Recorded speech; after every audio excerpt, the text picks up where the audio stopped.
नमस्कार दोस्तों, आप देख रहे हैं किसान तक और मैं हूं आपका दोस्त अंकित शर्मा। जैसे कि आप और हम सभी को पता ही है कि देश के किसानों पर इस समय मौसम की काफ़ी मार पड़ी है।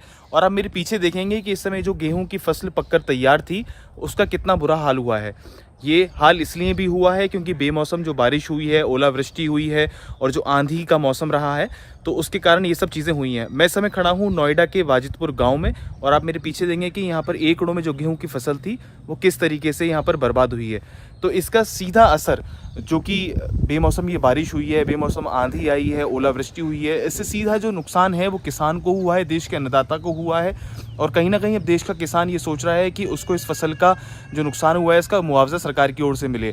लेकिन ये मुआवजा कितना होगा, क्योंकि अक्सर मुआवजे की बात जब देश में होती है, देश का अन्नदाता करता है, किसान के सामने जो समस्या आती है मुआवजे की सरकार के सामने वो रखता है, तो उसको उसका सही जो मूल्य होता है वो नहीं मिल पाता। यानी कि जो उसकी लागत होती है, जो उसके खेतों में वो लगाता है और जब वो फसल उसकी नहीं हो पाती है अच्छी तरह, उसका नष्ट हो जाती है, तो उसको मुआवजा सही से नहीं मिलता है। लेकिन इस समय नोएडा की बात करें तो 29, 30, 31 का जो पूरा IMD का अलर्ट था कि यहाँ पर तेज़ हवाएं चलेंगी, आंधी आएगी और बारिश पड़ेगी, उसका सीधा आप ये देखेंगे कि सीधा असर देश के किसान, जो नोएडा के किसान हैं, उन पर पड़ा है।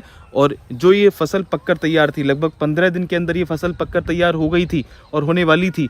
आप ये देखेंगे कि कहीं कहीं तो भी गेहूँ हरा है, लेकिन आप पीछे की तरफ नज़र डालेंगे तो गेहूँ जो है वो गोल्डन रंग का हो चुका है, वो पककर तैयार है। तो उसको भी बड़ा नुकसान पहुंचा है। जो गेहूं पिछाई था वो कटने को तैयार था। और आप ये देखिए कि जब ये बालियां इस समय नीचे गिर चुकी हैं तो सीधा असर इसके प्रोडक्शन पर पड़ेगा। और जब बात प्रोडक्शन की होगी तो कहीं ना कहीं जो पशुओं का चारा है, हरा चारा हो चाहे वो सूखा चारा हो, जिसको हम भूसा भी बोलते हैं, सीधा उस पर प्रभाव पड़ेगा और वो महंगा होगा।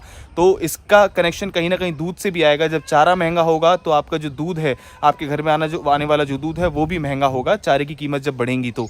और अनाज, गेहूं तो स्वाभाविक सी बात है कि जब गेहूं का प्रोडक्शन जो अनुमान किस देश का किसान लगा रहा था, सरकार लगा रही थी कितना प्रोडक्शन होगा, उसके अकॉर्डिंग अगर प्रोडक्शन नहीं होता है तो गेहूं की कीमतों में भी इजाफा आएगा। क्योंकि ऐसी जगह जगह से खबर आ रही, किसान तक संवाददाता अपने डिजिटल चैनल के माध्यम से, किसान तक के चैनल के माध्यम से बता रहे हैं कि देश के विभिन्न प्रदेशों से ऐसी ही खबर आ रही हैं ओलावृष्टि की, तेज़ हवाओं की, तेज़ आंधियों की, तेज़ बारिश की, जिसके कारण जो गेहूँ है उसकी फसल को सीधा नुकसान पहुंचा है।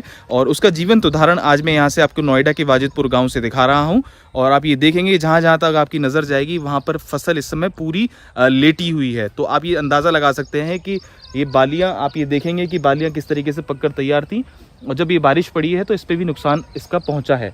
हम भी किसान तक चैनल के माध्यम से देश के किसानों से यही अपील करेंगे कि उन्हें घबराने की ज़रूरत नहीं है।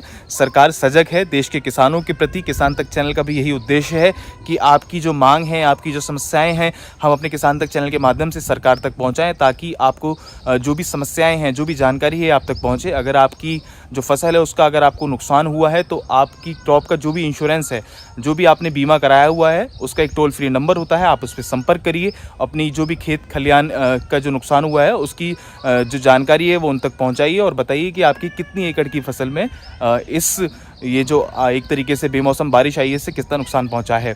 खेती किसानी से जुड़ी खबरों के लिए आप बने रहिए हमारे साथ, देखते रहिए किसान तक।